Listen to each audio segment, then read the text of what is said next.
Hi, Sarah here. In this tutorial, I'm going to teach you how to make a little witch shoe.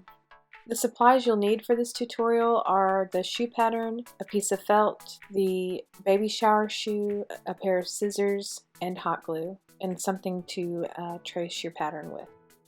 I'm going to start by tracing my pattern onto the material, and once I get it traced, I'm going to cut it out.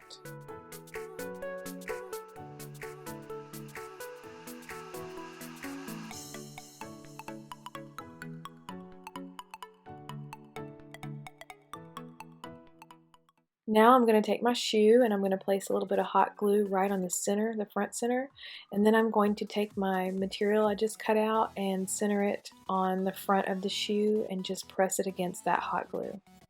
After that, I'm going to continue working my way around with the hot glue and the felt until I get to the back.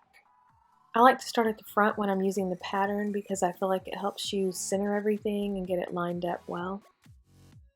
I'm just going to continue working my way around the shoe, and once I get to the back I'm going to overlap the pieces of felt, but I'm not going to glue all the way up to the top.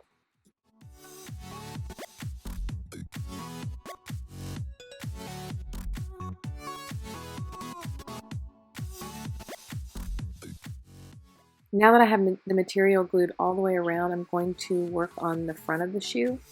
So here you can see I'm pinching the material together just to see how it looks, and then once I like it, I'm going to place a little bit of hot glue and squeeze it together evenly, trying to make it centered on the toe.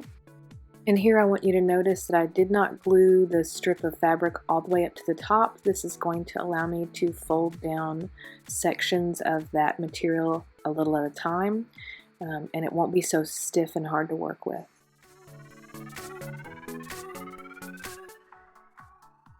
Once you get that glued all the way around, you're finished and you have a cute little witch shoe.